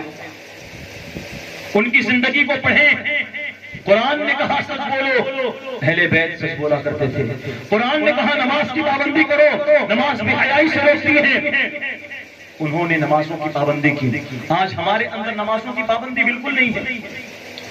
آج ہمارے اندر نمازوں کے حوالے سے جو کوتاہیاں ہیں، آج نمازوں کے اعتبار سے اگر اپنے گھروں کا جائزہ لیں، نمازوں سے متعلق اگر دیکھیں تو جس نماز کے حوالے سے میرے آقا صلی اللہ علیہ وسلم نے ارشاد فرمایا تھا الصلاۃ عماد الدین، کہ نماز دین کا ستون ہے۔ ستون، ستون کہتے کس کو ہے؟ میں اس کی تعریف کروں، گھر بنانے کے لیے، گھر بنانے کے لیے جو پلر کھڑا کرتے ہیں، جس کے اوپر گھر کی پوری بنیاد ہوتی ہے، اس کو ستون کہتے ہیں۔ ستون، اگر ستون کمزور رہا تو پہلا مالا ڈالنے کے بعد ہی گھر زمین میں بیٹھ جائے گا، پہلا مالا زمین میں بیٹھ جائے گا۔ اسی چیز کو میرے آقا نے ارشاد فرمایا الصلاۃ عماد الدین، نماز دین کا ستون ہے، نماز قائم رکھو، اس کے بعد تم جو کرو گے یہ ستون تمہیں ہمیشہ بچاتا ہوا نظر آئے گا، کبھی تمہیں گرنے نہیں دے گا۔ یہ ستون ایسا ستون ہوگا کہ تم جو کرو گے نماز کی پابندی کے ساتھ کبھی تمہارے اندر خسارہ نہیں ہوگا، کبھی تم نقصان کا سامنا نہیں کرو گے، کیونکہ نماز تمہیں ہر مقام پہ بچاتے چلے جائے گی۔ یہی نماز تمہیں گناہوں سے بچائے گی، یہی نماز کی پابندی تمہارے کاروبار میں ترقی عطا فرمائے گی، یہی نماز کی برکت سے اگر تم بے اولاد ہو، اگر نماز پڑھ کے رب کی بارگاہ میں دعا کرو تو وہ رب تمہیں اولاد بھی عطا فرمائے گا، وہی رب تمہیں اولاد بھی عطا فرمائے گا۔ میرے پیارے آقا صلی اللہ علیہ وسلم کے پیارے دیوانوں، تو میں یہ عرض کر رہا تھا کہ اللہ کے رسول صلی اللہ تعالیٰ علیہ وسلم نے حجۃ الوداع کے موقع پر ارشاد فرمایا کہ اے لوگوں، میں تمہارے درمیان دو چیزوں کو چھوڑ کر جا رہا، پہلے تو اللہ کا کلام ہے، دوسرا میری اہل بیت ہے، ان کو تم مضبوطی سے پکڑے رہنا، جب تم ان کو مضبوطی سے پکڑے رہو گے تبھی تمہارے لیے کامیابی ہوگی۔ آج اپنا خود کا محاسبہ کریں اور جائزہ لیں اپنا کہ آج ان دونوں چیزوں کو ہم نے کس طور پر پکڑا۔ ان دونوں چیزوں کو دیکھیں تو معلوم ہوتا ہے کہ اہل بیت سے محبت کا دعویٰ کرنے والے مسلمان قرآن کو کھول کر دیکھنا بھی گوارا نہیں کرتے، قرآن کو کھول کر دیکھنا بھی گوارا نہیں کرتے۔ اور نوبت تو ہماری قوم کی یہ ہے، ہماری قوم کی اتنی بدتر حالت ہو چکی ہے، اتنی کمزوریاں ہیں، باپ کا انتقال ہو جائے تو بیٹے کو قرآن پڑھنے نہیں آتا، وہ تسبیح لے کر بیٹھتا ہے، باپ کا انتقال ہو جائے، ماں دنیا سے انتقال کر جائے، بیوی کا انتقال ہو جائے، گھر میں کسی کا انتقال ہو جائے، قرآن مقدس کی تلاوت کرنے کے بجائے قرآن رکھا رہتا ہے، لیکن حال یہ ہے کہ قرآن تو پڑھا نہیں تھا، قرآن تو کبھی کھول کر دیکھا نہیں، اس وجہ سے اس کو تسبیح اٹھانا پڑتا ہے، اور تسبیح میں بھی نہ جانے کیا پڑتا ہے۔ تسبیح پڑھنا آتا بھی ہے کہ نہیں آتا ہے؟ آج مسلمان صرف نام کے رہ گئے، کام کے مسلمان نہیں رہے، بس صرف کھچڑا، محرم کا کھچڑا سامنے رکھ دو تو دو پلیٹ ختم ہو جائے، 11ویں کی نیاز رکھ دو تو 11ویں کی نیاز پوری صاف ہوتی ہوئی نظر آئے، 6ٹی کی نیاز رکھ دو تو پوری نیاز ختم ہو جائے، لیکن یہی مسلمان جو نیازوں کو کھانے میں اتنا آگے رہتا ہے وہ قرآن پڑھنے میں سب سے پیچھے نظر آ رہا ہے، سب سے پیچھے نظر آ رہا ہے۔ یہی مسلمانوں کی یہ سب سے بڑی کمزوری ہے۔ مسلمانوں اپنے اندر تبدیلیاں پیدا کرو، اپنے اندر سے خرابیوں کو نکال کر، جو قرآن جنہیں نہیں پڑھنا آتا اپنے کسی معلم کی تلاش کریں، کسی عالم دین کو پکڑیں، یہ کہیں مولانا پڑھنے نہیں آتا پڑھانا سکھا دیں، پڑھانا سکھا دیں، تو مولانا پڑھائیں گے، بلا شبہ پڑھائیں گے، وہ انکار نہیں کر سکتے۔ مولویوں کے دل میں یہی تو محبت ہوتی ہے، ان کے پاس کوئی آتا ہے تو کبھی انکار نہیں کرتے۔ تم قرآن پڑھنے آؤ گے تو تمہیں قرآن سکھائیں گے، تم ان کے پاس کچھ اور پڑھنے آؤ گے تو تمہیں پڑھائیں گے، ضرور پڑھائیں گے عزیزان ملت اسلامیہ۔ لیکن ہم پڑھنا ہی نہیں چاہتے، پڑھائیں گے کہاں سے؟ ہم پڑھنا ہی نہیں چاہتے تو پڑھائیں گے کہاں سے؟ تو قرآن سیکھو مسلمانوں، جنہیں آتا ہے انہیں قرآن پڑھنے کی کوشش کرنا چاہیے۔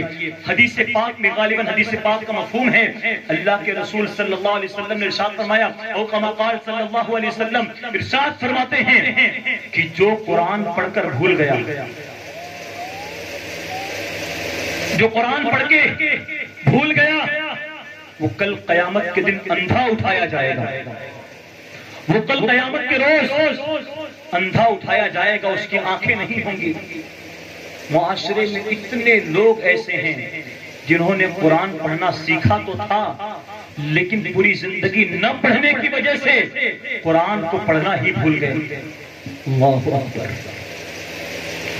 قرآن کو سیکھا تھا لیکن قرآن نہ پڑھنے کی وجہ سے قرآن پڑھنا بھول گئے۔ اب وہ لوگ بتائیں جو بھول گئے، اب انہیں چاہیے کہ کم سے کم پھر دوبارہ پڑھنے کی کوشش کریں، کیونکہ اگر نہیں پڑھو گے تو پھر قیامت کے دن اندھے بنا کر اٹھائے جاؤ گے۔ اندھے بنا کر اٹھائے جانے سے بہتر ہے کہ اپنے رب کی رضا کی خاطر قرآن کو پڑھنا سیکھیں، قرآن کو پڑھنا سیکھیں۔ میرے پیارے آقا علیہ الصلوۃ والتسلیم کے پیارے دیوانوں، قرآن کو پڑھنا بہت ضروری ہے۔ صرف قرآن کسی کی میت میں نہیں پڑھنے والی چیز ہے۔ قرآن تو وہ ہے کہ جب دکان کی شروعات کرتے ہو اپنے کاروبار کی تو قرآن کی آیتوں سے کرو۔ جس قرآن میں اللہ نے ارشاد فرمایا، وَنُنَزِّلُ مِنَ الْقُرْآنِ مَا هُوَ شِفَاءٌ وَرَحْمَةٌ لِّلْمُؤْمِنِينَ وَلَا يَزِيدُ الظَّالِمِينَ إِلَّا خَسَارًا۔ جس قرآن کو ہم نے مومنوں کے لیے شفا بنایا، شفا،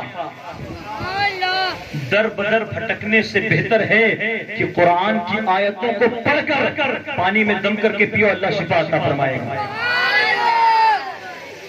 قرآن کو پڑھو مسلمانوں، قرآن میں ہر چیز کا بیان ہے۔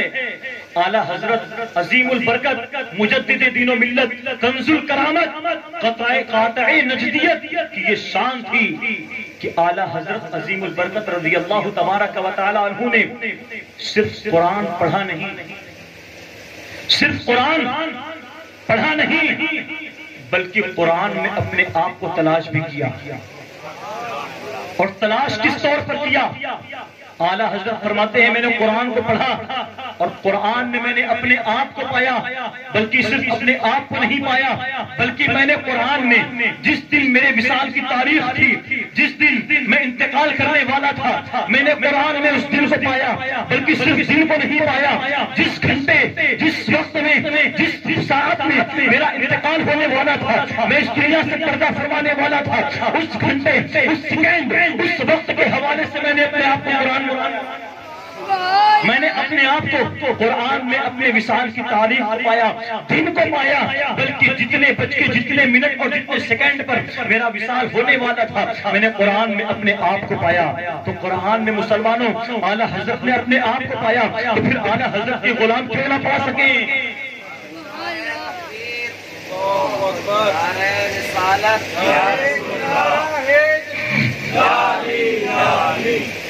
ذرا عاشقوں کی طرح نعرہ لگائیں۔ لگانے والے لگا رہے لیکن جواب نہیں دے رہے ہیں۔ عشق محبت، عشق محبت،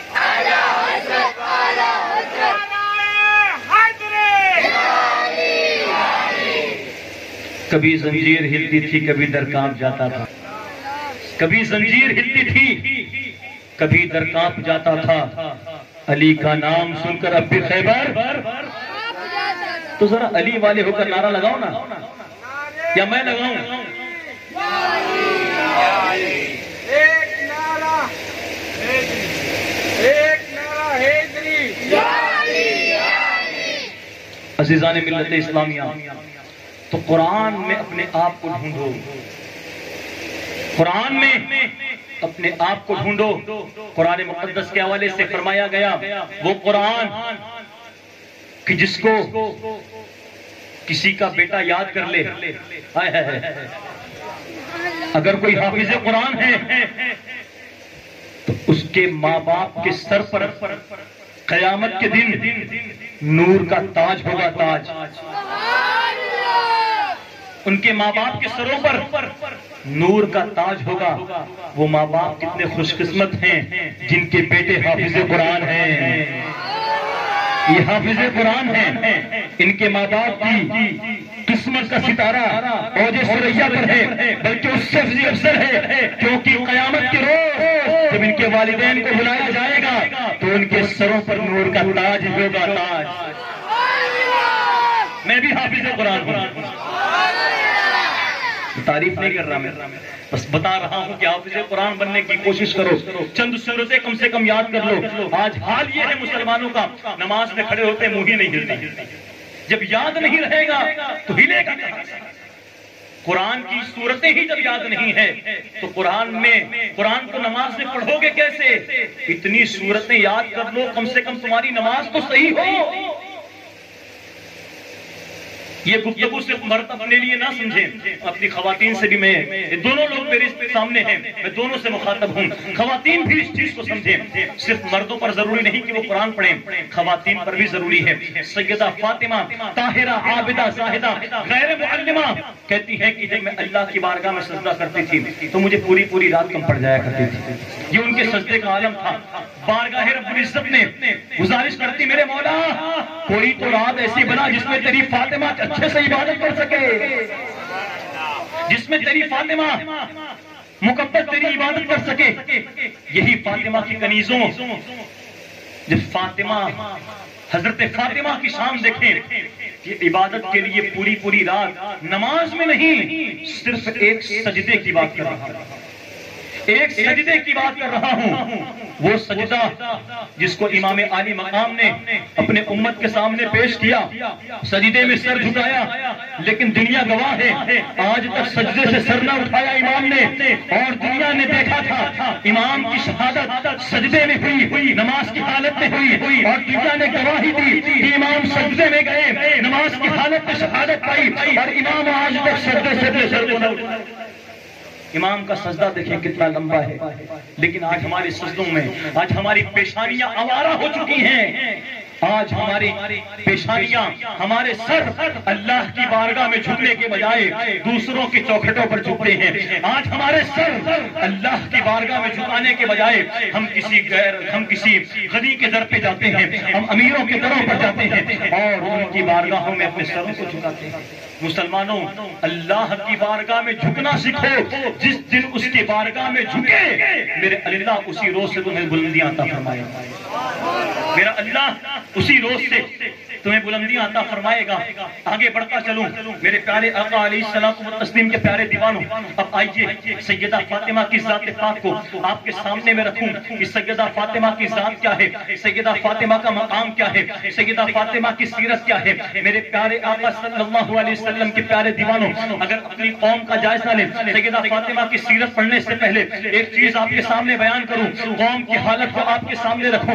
آج ہماری قوم کا حال یہ ہے کہ آج ہماری قوم کے بیٹیوں کے پاس، ہمارے گھر کی ماں بہن بیٹیوں کے پاس اچھے قیمتی قسم کے اچھے بھاری قسم کے کپڑے ہوتے ہیں، ان کپڑوں کے اوپر دوپٹے بھی بھاری ہوتے ہیں، اچھے قسم کے کپڑے پہنتی ہیں، لیکن حال یہ ہے مسلمانوں اپنے گھر کی ماں بہن بیٹیوں کی، یہ سب سے بڑی کمزوری بتاؤں، آج ہمارے گھر کی بیٹیاں اگر آوارہ ہو رہی ہیں تو اس میں گھر کے مردوں کا ہاتھ ہے۔ آج ہمارے گھر کی بیٹیاں اگر بھاگ کر غیر سے شادی کر رہی ہیں تو اس میں ہمارے گھر کے مردوں کا ہاتھ ہے۔ آج ہماری گھر کی بیٹیاں آوارہ ہو رہی ہیں، اپنی نگاہوں کو برباد کر رہی ہیں، اپنی نگاہوں کو آوارہ کر رہی ہیں، تو اس میں اس گھر کے باپ کا ہاتھ ہے، اس میں اس گھر کے بھائی کا ہاتھ ہے جس نے اپنے بہن بیٹیوں پر پابندیاں نہیں لگائی، اور پابندی نہ لگانے کی وجہ سے آج ہماری بیٹیاں لوگوں کو دوسرے کے غیروں کے ساتھ بھاگتی ہوئی نظر آ رہی ہیں۔ اللہ اکبر، میرے پیارے آقا صلی اللہ علیہ وسلم کے پیارے دیوانوں، آج قیمتی قسم کے لباس ہونے کے باوجود بھی ہمارے گھر کی بیٹیوں کا حال یہ ہے، ہمارے گھر کی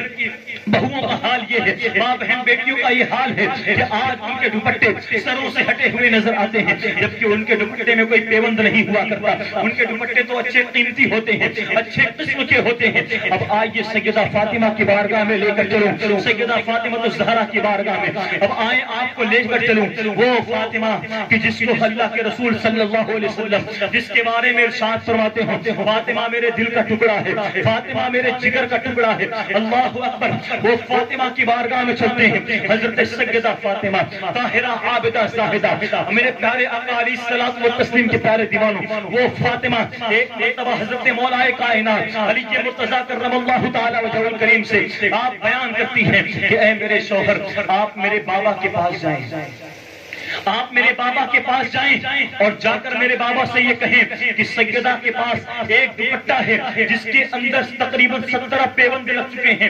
جس دوپٹے کے اندر فاطمہ تمہاری بیٹی کے اندر، آپ کی بیٹی کے دوپٹے کے اندر 17 پیوند لگے ہیں، اور سیدہ کے پاس کوئی دوسرا دوپٹہ موجود نہیں ہے کہ دوسرا دوپٹہ لے کر سیدہ اپنے سر کو چھپائے۔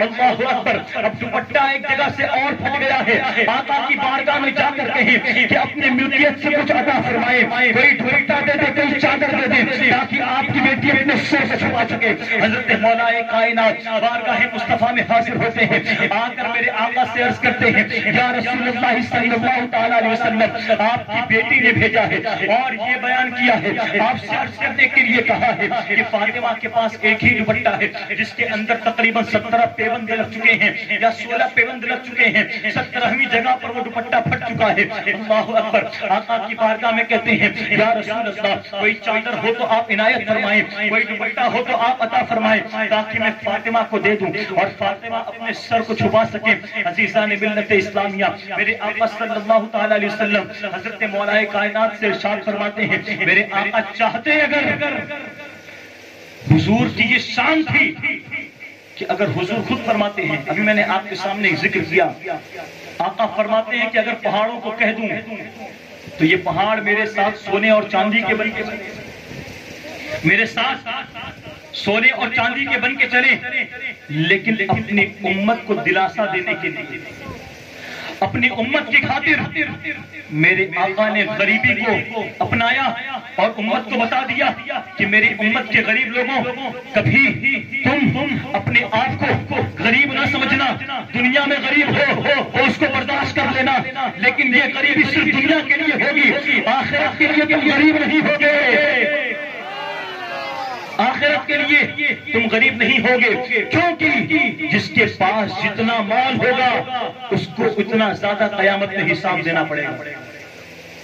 جب تک کہ اس کا حساب مکمل نہیں ہوگا وہ جنت میں نہیں جائے گا، لیکن غریبوں کا حال یہ ہوگا جو مفلسی جنہوں نے کی، جن لوگوں نے فاقہ کیا، جن کے پاس مال نہیں تھا، ان کا حال یہ ہوگا کہ اپنے قوم میں جتنے امیر لوگ تھے وہ ان سے پہلے جنت میں داخل ہو جائیں گے، وہ ان سے پہلے جنت میں داخل داخل ہوں گے. حضرت مولا کائنات کرم اللہ تعالی وجہہ الکریم بارگاہ مصطفیٰ میں عرض کرتے ہیں میرے آقا اگر کوئی چادر آپ کے پاس ہو تو آپ وہ چادر عطا فرمائیں, یا کوئی چادر کا ٹکڑا ہو جس کو میں فاطمہ کو دے دوں تاکہ وہ 17واں پیوند لگا کے اپنے دوپٹے کو صحیح کر سکے. میرے پیارے آقا علیہ الصلوۃ والتسلیم کے پیارے دیوانوں, اللہ کے رسول صلی اللہ تعالی علیہ وسلم ارشاد فرماتے ہیں کہ اے علی ابھی تو فی الحال میرے پاس کچھ بھی نہیں ہے. اے علی ابھی تو فی الحال میرے پاس کچھ بھی نہیں ہے. جنگ بدر وغیرہ کے جو مال غنیمت ہیں وہ ابھی صحابہ میں تقسیم کرنا باقی ہے. میں اس میں سے کچھ بھی نہیں دے سکتا کیونکہ میں امانت دار ہوں, ان کی امانتیں میرے پاس ہے, میں اس میں خیانت نہیں کر سکتا. لیکن علی سنو, یہ اونٹ کا ایک چمڑا ہے, چمڑے کا ٹکڑا میرے پاس موجود ہے. وہ چمڑے کا ٹکڑا لے کر جاؤ, میری بیٹی کو دے دینا اور اس سے کہنا تمہارے بابا نے چمڑے کا ٹکڑا دیا ہے. اس چمڑے کے ٹکڑے کا پیوند لگا کے اپنے بالوں کو چھپا سکے. اللہ اکبر. حضرت مولا کائنات کرم اللہ تعالی وجہہ الکریم اس چمڑے کے ٹکڑے کو لے کر بارگاہ فاطمہ میں آتے ہیں اور بارگاہ فاطمہ میں کہتے ہیں اے فاطمہ, اے میری زوجہ, تمہارے بابا نے یہ چمڑے کا ٹکڑا دیا ہے. ان کے پاس ابھی فی الحال کوئی چادر نہیں ہے, تمہارے بابا نے اس چادر کا ٹکڑا دیا ہے. اللہ اکبر. اس کے بعد دیتے ہیں سیدہ فاطمہ الزہرا سلام اللہ علیہا اس چمڑے کے ٹکڑے کو اپنے ہاتھ میں لیتی ہیں اور سوئی کے ذریعے اس چمڑے کے ٹکڑے کو اپنے دوپٹے کے اندر پیوند لگاتی ہیں اور پیوند لگا کر جب اس دوپٹے کو اوڑھتی ہیں تو اللہ کے رسول صلی اللہ تعالی علیہ وسلم دروازے پر دستک دیتے ہیں. آواز آتی ہے اندر سے کون ہے؟ فرماتے ہیں بیٹی تیرا بابا آیا ہے, بیٹی تیرا بابا آیا ہے, محمد عربی آیا ہے. اللہ کے رسول صلی اللہ تعالی علیہ وسلم کو اندر آنے کی اجازت ہوتی ہے. سیدہ فاطمہ الزہرا سلام اللہ علیہا کو جب میرے آقا دیکھتے ہیں کہ سیدہ کے دوپٹے کے اندر شراب پیوند لگے ہوئے ہیں اور وہ چمڑے کا ٹکڑا جس کو میں نے فاطمہ کے پاس بھیجا تھا وہ بالکل سر کے ایک دم سامنے ہے, وہ سر کے بالکل سامنے ہے. میرے آقا صلی اللہ تعالی علیہ وسلم نے جب اس چمڑے کے ٹکڑے کا پیوند دیکھے تو میرے آقا کی آنکھوں میں آنسو آ جاتا ہے. میرے آقا کی آنکھوں میں آنسو آ جاتا ہے اور کو دیکھ کر سیدہ فاطمہ بھی رونے لگتی ہے. سیدہ فاطمہ کو دیکھ کر مولا کائنات بھی رونے لگتے ہیں. میرے آقا وہاں ارشاد فرماتے ہیں فاطمہ میری بیٹی, کیا تم اس بات پر راضی نہیں ہو, کیا تم اس بات پر راضی نہیں ہو کہ اہل دنیا کے لیے دنیا کا مال ہے اور اہل بیت کے لیے آخرت کا مال ہے. اہل دنیا والوں کے لیے دنیا کا مال ہے لیکن اہل بیت کے لیے آخرت کا مال ہے. حضرت سیدہ فاطمہ سلام اللہ علیہا بارگاہ مصطفیٰ میں عرض کرتی ہیں میرے بابا اسی بات پہ تو میں راضی ہوں کہ اگرچہ دنیا میں ہمیں کمی ہے لیکن میرے مولا کی ذات پر مجھے اتنا بھروسہ ہے کہ میرا مولا کبھی مجھے آخرت میں رسوا نہیں کرے. میرا مولا مجھے آخرت میں رسوا نہیں فرمائے گا بلکہ وہ پوری کمی کو دور فرما دے گا. آج میں اپنے ماں بہنوں سے پوچھنا چاہوں گا, آج ہمارے پاس اتنے عمدے قسم کے کپڑے ہونے کے باوجود بھی ہم اپنے سروں کو کھول دیتے ہیں, اپنے سر کو ہم چھپاتے نہیں ہیں, اپنے سروں کو کھول کر غیر محرموں کے سامنے ہم جاتی ہوئی نظر آتی ہیں. میری پردہ نشین ماؤں اور بہنوں, ضرورت اس چیز کی ہے کہ جب اللہ نے تمہارے پاس اچھے قیمتی لباس عطا فرمائے تو سیدہ فاطمہ کے کردار کو دیکھ کر ان کے کردار پر عمل کرنے کی کوشش کرو. یہ بال کی جھلکیاں, یہ بیوٹی, یہ چہرے کی خوبصورتیاں جو تم غیر مردوں کے سامنے جھلکاتی ہو, کل قیامت کے دن اپنے رب کو اپنا چہرہ کیسے دکھاؤ گی؟ کل جب وہ رب تم سے محاسبہ کرے گا, جب اللہ کی جانب سے تمہارا حساب لیا جائے گا اور اللہ یہ فرمائے گا کہ تم کو تو سیدہ فاطمہ کی کنیز ہونا چاہیے تھا اور تم اس راہ سے بھٹک کر تم نے اپنے غلط راہ کو چنا اور چننے کے بعد ہوا یہ کہ تم نے اپنے آپ کو بے پردہ کیا اور بے پردہ کرنے کی وجہ سے آج تمہارا حال کیا ہے. چاہیں تو معاشرے کو جنت بنا دیں، اور یہی عورتیں اگر چاہیں تو معاشرے کو جہنم سے بدتر کر دیں۔ عورتوں کے اندر اتنا پاور ہے، کہتے ہیں کہ ایک کامیاب مرد کے پیچھے اس کی عورت کا ہاتھ ہوتا ہے۔ جو عورت اپنے مرد کو کامیاب کر سکتی ہے تو پھر وہی عورت اپنے معاشرے کو اور خود کو کیوں نہیں سنبھال سکتی؟ جس عورت کے اندر اتنی طاقت ہو کہ وہ دوسروں کو صحیح کر دے تو پھر اپنے اندر کیوں تبدیلی نہ پیدا کر سکے؟ گناہوں سے اپنے آپ کو بچائیں، گناہوں سے اپنے آپ کو دور لے جائیں۔ میری پردہ نشین ماؤں اور بہنوں، پردے کا اہتمام کریں، شرم و حیا کا اہتمام کریں، اپنی زندگی کے اندر گناہوں سے کنارہ کش ہوں، گناہوں کو ترک کریں۔ سیدہ فاطمہ کی سیرت کو پڑھ کر ان کی سیرت پر عمل کرنے کی کوشش کریں۔ میرے پیارے آقا صلی اللہ تعالیٰ علیہ وسلم کے پیارے دیوانوں، حضرت خدیجہ الکبریٰ رضی اللہ تبارک و تعالیٰ عنہا ارشاد فرماتی ہیں کہ ایک مرتبہ جب سیدہ فاطمہ بالکل چھوٹی تھی، ان کی عمر غالباً بیان کی جاتی ہے 10 سال کے اندر کی عمر تھی، حضرت سیدہ خدیجہ رضی اللہ تبارک و تعالیٰ عنہا ارشاد فرماتی ہیں کہ میں ایک شادی کی تقریب میں گئی تھی اور اپنے ساتھ اپنی بیٹی فاطمہ کو بھی میں نے لیا تھا۔ جب میں اس شادی میں پہنچی تو میں کیا دیکھتی ہوں کہ اس شادی میں جتنی بھی عورتیں آئی تھیں، جتنی بھی چھوٹی بچیاں آئی تھیں، ان کے لباس بہت ہی عمدہ قسم کے تھے۔ ان کے پاس زیورات تھے، ان کے پاس مہنگے کپڑے تھے، ریشمی کپڑے ان کی بیٹیاں پہن کر آئی تھی۔ جب حضرت سیدہ فاطمہ کو حضرت خدیجہ فرماتی ہیں کہ جب میں نے اپنی بیٹی کو دیکھا، فاطمہ کو دیکھا، تو مجھے بہت تعجب ہوا کہ میری بیٹی کے پاس اچھا کپڑا نہیں، میری بیٹی کے پاس عمدہ قسم کا لباس نہیں، اس کے پاس زیور نہیں۔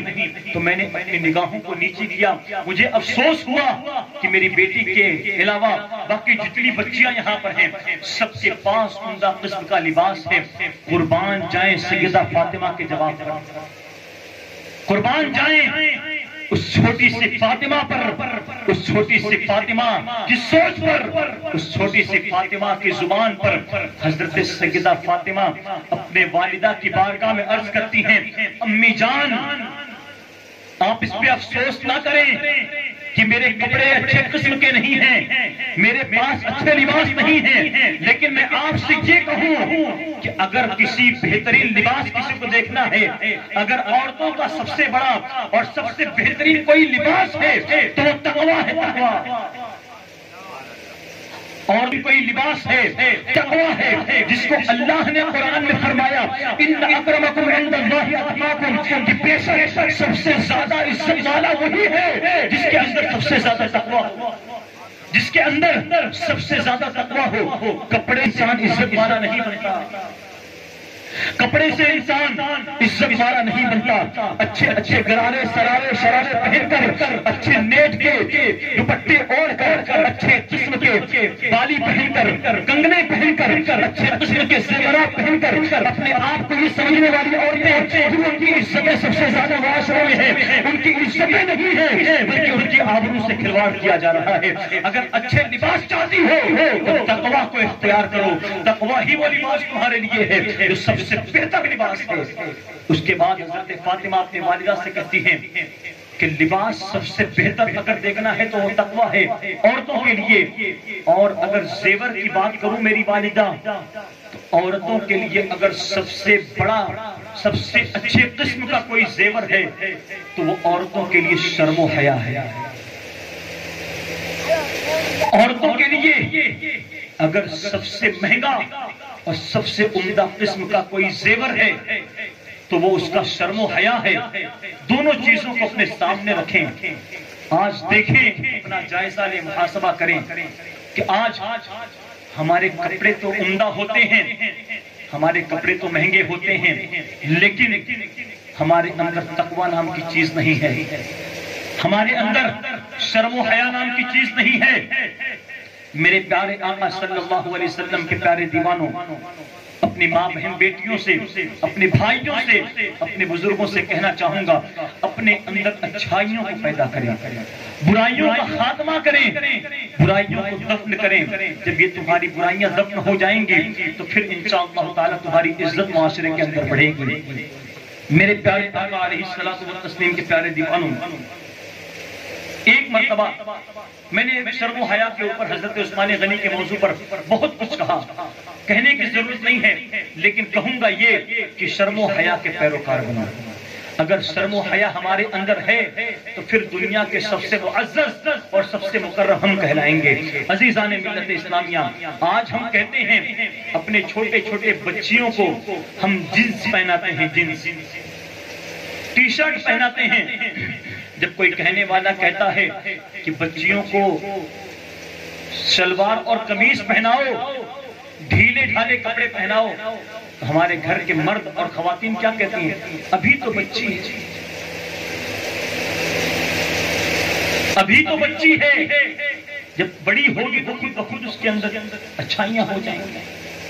میں یہ کہوں کہ بچپن کا کوئی چیز سیکھی ہوئی، بچپن میں کوئی چیز کسی نے سیکھا، مرتے دم تک نہیں بھولتا. تو غلط چیز کو اپنا کر بچپن کے اندر کسی نے الف سے لے کر یا تک سیکھا تو مرتے دم تک اسے الف اور با تا سے الف بے تے سے کو بھولتا نہیں ہے. تو پھر اگر انسان کسی برائی کو اپنائے تو پھر کیسے بھولے؟ ہم یہ سوچتے ہیں کہ بچپن میں پہنا دیا تو پہنا دیا، جب بڑی ہوگی تو پھر وہ اچھے لباس، اسلامی لباس کو اپنے بدن پر ڈالے گی. میرے دوستوں، بزرگوں، میری خواتین، جب بچپن کے اندر تم نے اس کی عادت بگاڑ دی تو پھر جوانی میں اس کی عادت کو کیسے صحیح کرو گے؟ جوانی کے عالم میں اس کی عادت کو تم کیسے صحیح کرو گے؟ تو بچپن سے اپنے بیٹیوں کو، اپنے بیٹوں کو اسلامی لباس پہناؤ، اسلامی لباس کے اندر ان کو رکھو، بچپن سے ہی ان کو اسلامی لباس کا پابند بناؤ. یہ کہنے جا رہا ہوں کہ اللہ کے رسول صلی اللہ تعالیٰ علیہ وسلم کی بارگاہ میں حضرت سیدہ فاطمہ الزہرا سلام اللہ علیہا حاضر ہیں، موجود ہیں. حضرت سیدہ فاطمہ بارگاہ مصطفیٰ میں عرض کرتے ہیں، میرے بابا جان، میرے بابا جان، اگر اجازت ہو تو میں آپ سے ایک بات پوچھنا چاہوں گی. میرے آقا صلی اللہ تعالیٰ علیہ وسلم ارشاد فرماتے ہیں، بیٹی فاطمہ پوچھو، میری بیٹی فاطمہ مجھ سے پوچھو. حضرت سیدہ فاطمہ الزہرا رضی اللہ تبارک و تعالی عنہا بابا جان کی خدمت میں عرض کرتی ہیں، یا رسول اللہ صلی اللہ تعالیٰ علیہ وسلم، مردوں میں جنت میں سب سے پہلے کون جائے گا؟ اب تھک تو نہیں گئے؟ بہت کچھ کہنا ہے، تھک گئے تو ختم کر دیتا ہوں. تھک گئے ہیں آپ، بالکل تھک گئے. نیاز دم چہرے میں، دماغ میں گھوم رہا ہے، اسی لیے بہت زیادہ طلب ہے شاید، ہے نا؟ تو نیاز کھان پوری رات ہے یار، کتنا کھائیں گے بتائیں؟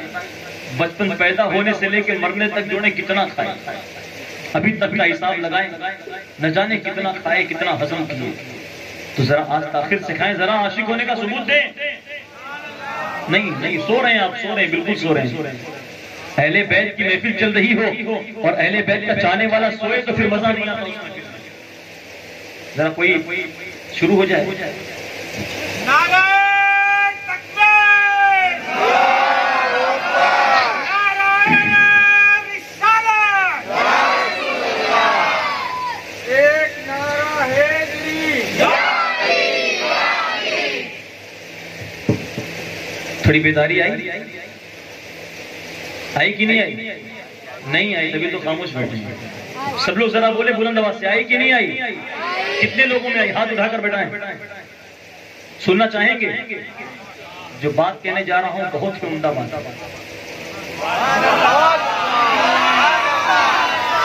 ایک ایسی بات کہوں گا جس پہ آپ جھوم جائیں گے جب آخری کی وہ کڑی سنیں گے. تو بارگاہ مصطفیٰ میں سیدہ فاطمہ عرض کرتی ہیں، یا رسول اللہ صلی اللہ علیہ وسلم، مردوں میں سب سے پہلے جنت میں کون جائے گا؟ دل کے کان سے سنیں، مردوں میں سب سے پہلے جنت میں کون جائے گا؟ میرے آقا صلی اللہ علیہ وسلم ارشاد فرماتے ہیں، میری بیٹی فاطمہ، تیرے بابا کے علاوہ کون ہو سکتا ہے؟ تیرے بابا محمد کے علاوہ کون ہو سکتا ہے جو جنت میں سب سے پہلے داخل ہو؟ اللہ کے رسول صلی اللہ علیہ وسلم نے فرمایا، بیٹی تیرا بابا جنت میں سب سے پہلے داخل ہوگا. سیدہ فاطمہ مسکراتی ہیں، اس کے بعد دوبارہ سوال کرتی ہیں، میرے بابا اگر اجازت ہو تو ایک سوال اور کرنا چاہوں گی. اللہ کے رسول صلی اللہ تعالی علیہ وسلم ارشاد فرماتے ہیں بیٹی فاطمہ ٹھیک ہے تم سوال کرو اس کا جواب میں دوں گا۔ حضرت سیدہ فاطمہ بابا کی بارگاہ میں عرض کرتی ہیں یا رسول اللہ جب جنت میں مردوں میں سب سے پہلے میرے بابا آپ جائیں گے تو مرد عورتوں کے اندر جنت میں سب سے پہلے کون جائے گا؟ عورتوں میں جنت میں سب سے پہلے کون جائے گا؟ اللہ کے رسول صلی اللہ تعالی علیہ وسلم نے ارشاد فرمایا کہ بیٹی مردوں میں سب سے پہلے تیرا بابا محمد عربی جائے گا اور عورتوں میں سب سے پہلے عمران کی بیٹی مریم جائے گی۔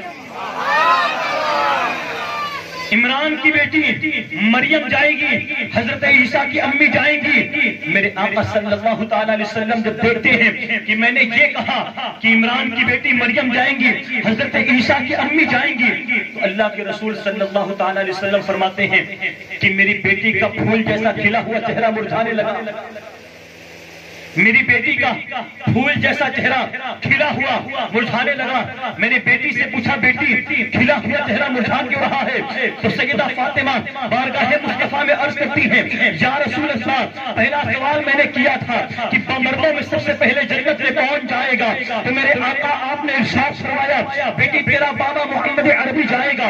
اس کے بعد میں نے دوسرا سوال اس لیے کیا کہ دوسرے سوال میں آپ فرمائیں گے کہ بیٹی پہلے سوال میں تیرا بابا جنت میں سب سے پہلے جائے گا، لیکن جب میں نے عورتوں کے حوالے سے پوچھا کہ عورتوں میں سب سے پہلے کون جائے گا تو مجھے یہ خواہش تھی کہ آپ میرا نام لیں گے، لیکن آپ تو عمران کی بیٹی مریم کا نام لیتے ہیں، حضرت عیسیٰ کی امی کا نام لیتے ہیں۔ میرے آقا مسکرا پڑتے ہیں اور کہتے ہیں بیٹی فاطمہ بات دراصل یہی ہے کہ جانتی ہو جب قیامت کے دن جب لوگوں کو جنت میں بھیجا جائے گا جس اونٹنی کے اوپر تو بیٹھی ہوگی،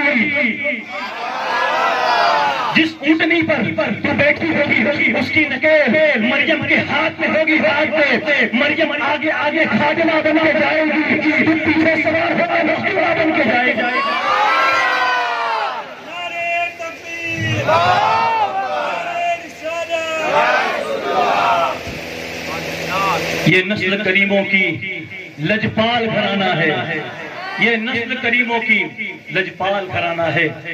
جب میرے آقا نے فرمایا بیٹی میری پیاری بیٹی جنت میں سب سے پہلے تو ہی جائے گی، جنت میں سب سے پہلے تو جائے گی، اور اس کا منظر کیا ہوگا؟ حضرت عیسیٰ کی امی حضرت مریم آگے تو ہوں گی لیکن خادمہ بن کے جائیں گی۔ اس کی دو روایتیں بیان کی جاتی ہیں کہ ایک لکڑہارے کی بیوی کے حوالے سے بیان کیا جاتا ہے، دوسری حضرت عیسیٰ علیہ السلام کی والدہ کے حوالے سے حضرت مریم کے حوالے سے بیان کیا جاتا ہے۔ خیر الگ الگ روایتیں ہیں، جو حق ہو اللہ کو قبول فرمائے۔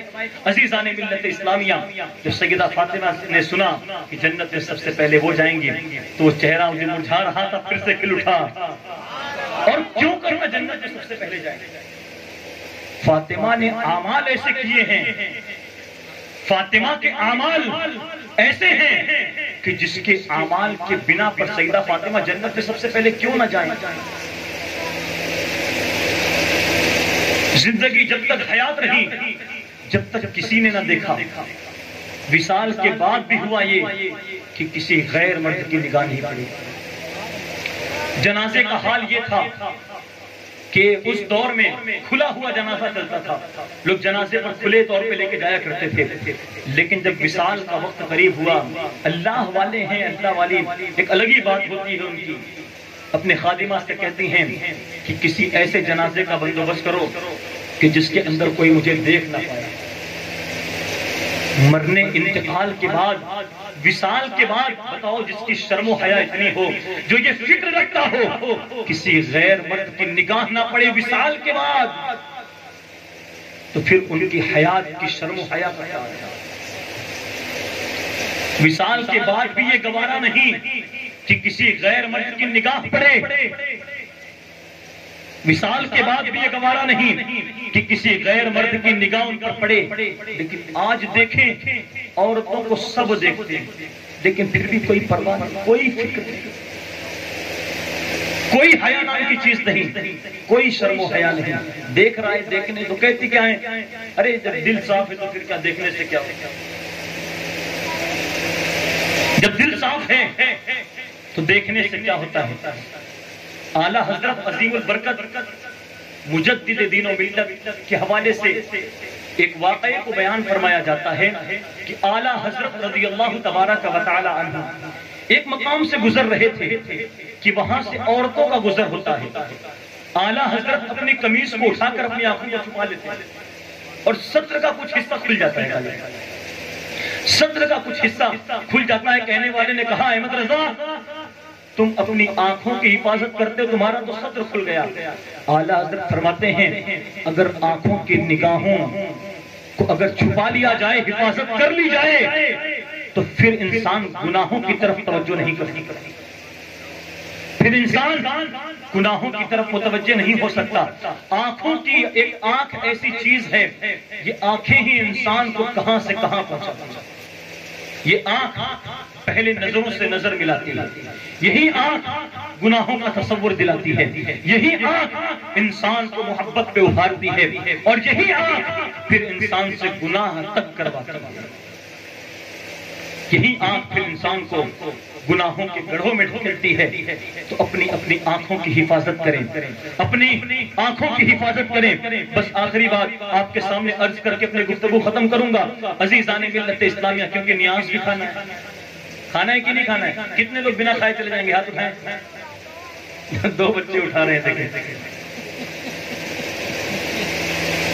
2-3 بچے ہاتھ اٹھا رہے, بنا کھائے چلے جائیں گے. خیر نادان ہے, اللہ ان کو سمجھ عطا فرمائے. بیٹے سمجھ جاؤ نیاز ہوتی کیا ہے, پھر ہاتھ نہیں اٹھاؤ گے تو نیاز بھی آپ کو کھانا ہے. وقت بھی 12:15 ہو چکا ہے. آخری بات آپ کو عرض کروں کہ سیدہ فاطمہ کا مقام کیا ہے. سیدہ فاطمہ رضی اللہ تبارک و تعالی عنہا کے حوالے سے حدیث پاک میں آتا ہے, جب حضرت فاطمہ الزہرا سلام اللہ علیہا کی سواری جب پل صراط سے گزرے گی, جب پل صراط سے گزرے گی تو اللہ رب العزت کی طرف سے منادی ندا فرمائے گا, اہل محشر اپنی نگاہوں کو جھکا لو کیونکہ فاطمہ کا گزر ہونے والا ہے. 70,000 فرشتوں کے ساتھ, 70,000 فرشتوں کے ساتھ سیدہ فاطمہ کی وہ سواری پل صراط سے ایسے گزرے گی, ایسے گزرے گی کہ کسی کو پتہ بھی نہیں چلے گا. اور اسی پل صراط پہ گزرنے والے کچھ گنہگار ایسے بھی ہوں گے جو پل صراط سے گزرتے گزرتے کٹ کٹ کے جہنم میں گرتے جائیں گے. جس پل صراط کے حوالے سے کہا گیا کہ پل صراط تلوار سے زیادہ تیز اور بال سے زیادہ باریک نام کو پل صراط کہتے ہیں. اب بتائیں جس کے ہم اتنے گنہگار ہیں, اللہ ہم کو پل صراط سے آسانی سے گزارے, لیکن گنہگاروں کے حوالے سے فرمایا گیا کہ جب وہ پل صراط سے گزریں گے تو کٹ کٹ کے جہنم کے اندر گرتے جائیں گے. اب مسلمانوں غور کریں کہ ہم کس جگہ پر ہیں, ہمارے نامہ اعمال میں کیا ہیں, کیا ہم گنہگار ہیں, کیا ہمارے نامہ اعمال خراب ہیں یا اچھے ہیں. اس کا محاسبہ کر کے اپنی زندگی کے اندر تبدیلیاں کریں. اگر ہمارے نامہ اعمال خراب ہیں تو اس کو اچھا بنانے کی کوشش کریں گے انشاءاللہ. سیدہ فاطمہ کی سیرت پر عمل کرنے کی کوشش کریں گے. کتنے لوگ کریں گے؟ ہاتھ اٹھا کر بتائیں انشاءاللہ. اور حضور کی سنت پہ کتنے لوگ عمل کریں گے؟ ہاتھ اٹھائیں. یہ والی سنت, یہ والی جو سنت ہے کریں گے؟ ہاتھ اٹھائیں محبت سے, ایک دم کریں گے کہ نہیں کریں گے؟ کچھ لوگ کہتے ہیں یار بیوی رکھنے پہ منع کرتی ہے. اللہ بیوی کہتی ہے اگر داڑھی رکھ لیا تو بھگا دوں گی مار کے. ارے وہ بیوی پھر کیسی ہے؟ صحیح کہہ رہے ہیں, بند کر دیں اس کو. صحیح کہہ رہا نا,